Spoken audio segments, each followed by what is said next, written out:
नमस्कार, मैं निखिल। पहाड़गंज में ब्रेड एंड ब्रेकफास्ट स्कीम के नाम पर होटलों का गोरख धंधा, एमसीडी और बिल्डर माफिया की गठजोड़ से नियमों की उड़ रही हैं धज्जियां।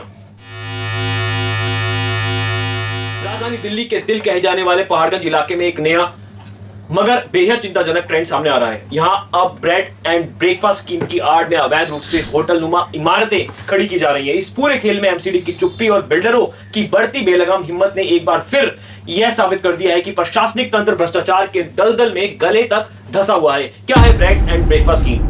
भारत सरकार के पर्यटन मंत्रालय द्वारा शुरू की गई यह स्कीम विदेशों और घरेलू पर्यटकों को एक घरेलू माहौल में ठहराने का विकल्प देने के उद्देश्य से लाई गई थी, लेकिन इसके तहत कुछ सख्त नियम है। मकान मालिक को खुद उस घर में अपने परिवार के साथ रहना अनिवार्य है।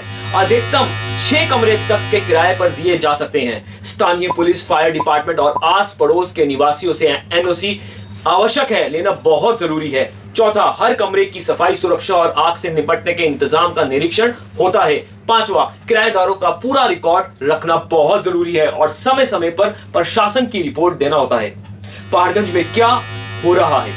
यहाँ इन सभी नियमों को न केवल नजरअंदाज किया जा रहा है, बल्कि बिल्कुल विपरीत दिशा में काम हो रहा है। उदाहरण के तौर पर बिना किसी वैध नक्शे और मंजूरी के 5 मंजिला इमारतें बनाई जा रही हैं। ये इमारतें होटल के रूप में इस्तेमाल की जा रही हैं, जबकि मालिक वहां रहता ही नहीं है। कोई एनओसी नहीं, ना पड़ोसियों की, ना पुलिस की, ना फायर डिपार्टमेंट की। सुरक्षा मानकों का कोई पालन नहीं हो रहा, जिससे स्थानीय नागरिकों की जान जोखिम में है। क्षेत्र में अचानक बड़े पर्यटकों की आवाजाही से न सिर्फ असुरक्षा का माहौल बना है, बल्कि ट्रैफिक और कचरे की समस्या भी विकराल हो चुकी है। प्रशासन की भूमिका पर सवाल उठ रहे हैं। सबसे बड़ा सवाल यह है कि जब इतनी बड़ी इमारतें बन रही हैं, तो एमसीडी की नजरों में से ये कैसे बची रह गई?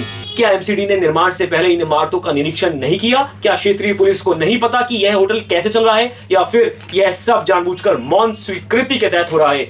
कहीं ऐसा तो नहीं कि फाइलों पर लगी मोहर नोटों की गर्मी से मिली है? जनता को भुगतान करना पड़ रहा है, खामियाजा जनता भुगत रही है। इन अवैध होटलों के कारण स्थानीय लोग असुरक्षित महसूस कर रहे हैं। गली मोहल्लों में अजनबी लोगों की आवाजाही बढ़ गई है। कानून का डर खत्म हो गया है, जिससे छोटे अपराधों का ग्राफ बढ़ रहा है। आग लगने जैसी आपात स्थितियों में बचाव का कोई सिस्टम नहीं। साफ सफाई और सीवरेज व्यवस्था ढहने के कगार पर है।